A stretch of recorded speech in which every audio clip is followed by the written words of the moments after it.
Last week, in an exclusive breakfast meeting in Manhattan, I watched a hedge fund billionaire arrive at 5:47 a.m. sharp, exactly 13 minutes before our scheduled 6 a.m. start time.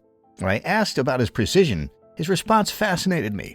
Wealthy people don't arrive on time. They arrive early enough to control the room's energy before anyone else shapes it. That moment revealed something profound about how the ultra-wealthy operate. Their success isn't accidental. It's the result of deliberate habits most people never witness. Today, we're exploring the 7 habits that separate billionaires from everyone else. The ultra-wealthy possess a fundamentally different relationship with time compared to most people. While average individuals view time as abundant and money as scarce, billionaires recognize that time represents their only truly finite resource. This perspective manifests in specific behaviors. Wealthy individuals rigorously audit how they spend every hour, eliminating activities that don't directly contribute to their objectives. They refuse meetings without clear agendas, decline social invitations that lack purpose, and structure their days with military precision. Warren Buffett famously keeps his calendar remarkably empty, with many days containing only 1 or 2 scheduled commitments. This isn't laziness, it's strategic time allocation.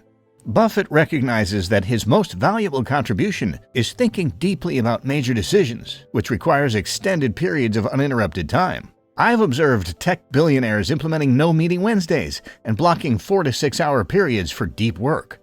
One Silicon Valley entrepreneur I know charges his own companies $10,000 per hour for his time in internal meetings, forcing teams to justify why his presence is necessary. Bill Gates takes Think Weeks twice annually, retreating to a secluded cabin with nothing but books and writing materials.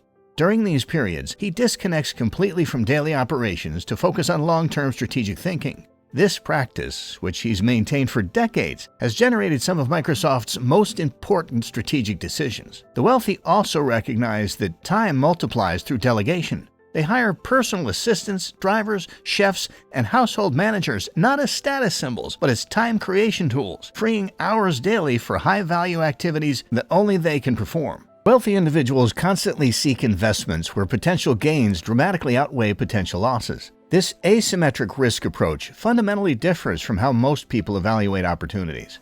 Average investors seek steady, predictable returns. The wealthy hunt for situations where they might lose $1 but could gain $100. This mindset explains their involvement in venture capital, early-stage startups, and emerging technologies. Jeff Bezos applied this principle when investing in Google's Series A round in 1998, contributing $250,000. That investment eventually became worth billions, representing a return exceeding 10,000 times. The maximum loss was $250,000. The potential gain was essentially unlimited.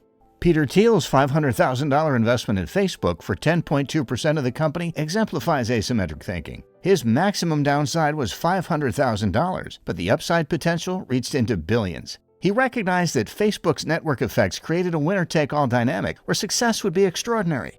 This approach extends beyond financial investments. Wealthy individuals make asymmetric bets on relationships, spending time with people who might never provide returns, but occasionally connect them to opportunities worth millions. They attend conferences not for guaranteed outcomes, but for the possibility of chance encounters that reshape their businesses. I've watched billionaires commit to mentoring young entrepreneurs with no expectation of return, knowing that occasionally one mentee becomes hugely successful and reciprocates in unexpected ways decades later, creating value that far exceeds the time invested. While average people focus on achieving specific goals, the wealthy concentrate on building systems that generate desired outcomes automatically. This distinction represents a fundamental mindset difference that compounds over time.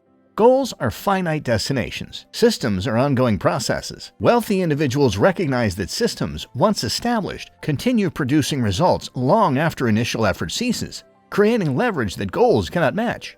Ray Dalio built Bridgewater Associates into the world's largest hedge fund, not by setting profit targets, but by creating systems for decision-making. His Principles document, spanning hundreds of pages, codifies approaches for every conceivable business situation, allowing the organization to function effectively regardless of his personal involvement. Elon Musk focuses obsessively on manufacturing systems rather than individual products. Tesla's competitive advantage isn't any single vehicle, but their production systems that allow rapid iteration and improvement. Musk has stated that the machine that builds the machine is more important than the machine itself. Wealthy individuals systemize their personal lives too. They create systems for fitness, nutrition, learning, and relationship maintenance. One billionaire I know has a system where his assistant schedules quarterly dinners with everyone in his network, ensuring relationships never deteriorate from neglect. These systems often involve significant upfront investment. Creating documentation, training people, and establishing processes requires more initial work than simply accomplishing tasks directly. But wealthy individuals accept short-term inefficiency for long-term leverage, understanding that systems eventually generate exponentially more value than individual effort ever could. The ultra-wealthy treat their professional networks as carefully cultivated gardens rather than random collections of contacts. They recognize that their network largely determines their opportunities, knowledge, and ultimately their net worth. This curation involves ruthlessly evaluating relationships. Wealthy individuals regularly audit their networks, investing time in relationships with high-potential people while politely distancing themselves from those who drain energy or provide minimal value. Warren Buffett and Charlie Munger's partnership exemplifies strategic relationship curation. They've maintained their professional relationship for over 6 decades, with each amplifying the other's strengths. Buffett has stated that associating with people better than yourself causes you to rise, while associating with those worse causes decline. Silicon Valley billionaires maintain brain trusts, small groups of exceptionally smart people they consult on major decisions. These aren't employees, but trusted advisors who provide unfiltered perspectives. Mark Anderson reportedly maintains a network of about 24 people he considers intellectual peers, regularly consulting them on complex questions. The wealthy invest heavily in network access. They join exclusive clubs not for amenities, but for member access. One entrepreneur I know pays $50,000 annually for membership in multiple CEO forums, viewing this as his highest return investment because of the relationships and knowledge gained. They also understand network diversity. Wealthy individuals deliberately build relationships across industries, geographies, and age groups, recognizing that the most valuable insights often come from unexpected connections. They attend conferences in fields completely unrelated to their businesses, specifically to encounter different thinking patterns. Wealthy individuals accept complete responsibility for everything in their lives, refusing to blame external circumstances, bad luck, or other people for negative outcomes. This extreme ownership mindset, while mentally demanding, creates agency that drives problem solving. When failures occur, average people identify external factors that cause the problem. Wealthy individuals ask, "What could I have done differently to prevent this?" This subtle shift transforms every setback into a learning opportunity. Mark Cuban applies extreme ownership religiously. After losing millions in early business failures, he refused to blame market conditions or partners. Instead, he analyzed his own decision-making processes, identifying exactly where his thinking went wrong. This practice helped him develop better judgment that eventually created billions in wealth. This mindset extends to employee performance. When teams underperform, wealthy leaders ask how their hiring, training, or management contributed to the failure, rather than simply blaming workers. This accountability drives them to improve their leadership systems continuously. I've observed billionaire CEOs personally reviewing customer complaints, not to punish employees, but to understand how company systems allowed problems to occur. They recognize that since they built these systems, they're ultimately responsible for every outcome they produce. Extreme ownership paradoxically creates more control.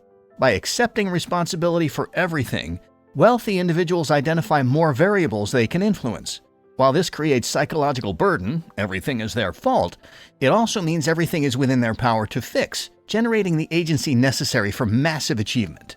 The ultra-wealthy view education as a lifelong pursuit rather than something that ends with formal schooling. They invest substantial time and money in continuous learning, recognizing that knowledge compounds more reliably than almost any financial investment. This commitment manifests in specific behaviors: reading voraciously, hiring coaches and consultants, attending seminars, and paying for access to experts. Wealthy individuals treat learning as a core business function, not a hobby. Bill Gates reads approximately 50 books annually, spending an hour daily on reading.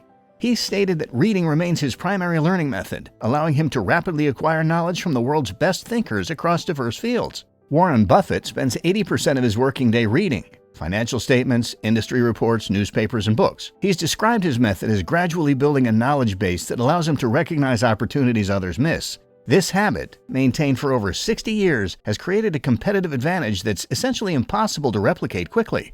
Wealthy individuals also invest in direct learning from experts. They hire consultants, not just for their work output, but for knowledge transfer. One tech CEO I know pays specialists $55,000 for single-day intensive tutorials in their expertise areas. viewing this as the fastest way to build competence in new domains. They attend executive education programs at top universities, not for credentials, but for exposure to cutting-edge thinking. These programs, costing $50,000 to $150,000 for 1 or 2 weeks, provide concentrated learning that wealthy individuals consider bargains compared to the years required to develop similar knowledge independently. The ultra-wealthy treat their health as their most important business asset, investing extraordinary resources in fitness, nutrition, sleep, and longevity. This isn't vanity, it's strategic performance optimization. They recognize that their cognitive function, energy levels, and decision-making quality directly correlate with their physical condition. Wealthy individuals, therefore, approach health with the same rigor they apply to their businesses. Jack Dorsey maintains extreme health protocols, including daily meditation, regular fasting, and ice baths. While controversial, these practices reflect his belief that optimizing his biology directly improves his leadership effectiveness. He stated that his health routine provides the mental clarity necessary for running multiple companies simultaneously. Jeff Bezos prioritizes sleep over early meetings, refusing to schedule important decisions before 10 a.m. He's publicly stated that getting 8 hours of sleep improves his decision quality far more than gaining extra working hours while exhausted. For someone whose decisions affect hundreds of billions in market value, optimizing decision quality through sleep represents rational business strategy. Many billionaires employ personal physicians who monitor their health continuously, conduct regular comprehensive testing, and intervene proactively rather than reactively. They invest $50,000 to $200,000 annually in preventative medicine, viewing this as insurance for their most valuable asset. Wealthy individuals also recognize that stress management is crucial. Many practice daily meditation, work with therapists, and structure their schedules to include recovery periods. They understand that sustained peak performance requires deliberate rest, viewing recovery not as weakness, but as necessary maintenance for high-output periods. So what do you think? Which of these habits resonates most with your own goals? Have you observed wealthy individuals practicing any of these behaviors in your life? Share your thoughts below. I love hearing your perspectives on what truly drives extraordinary success.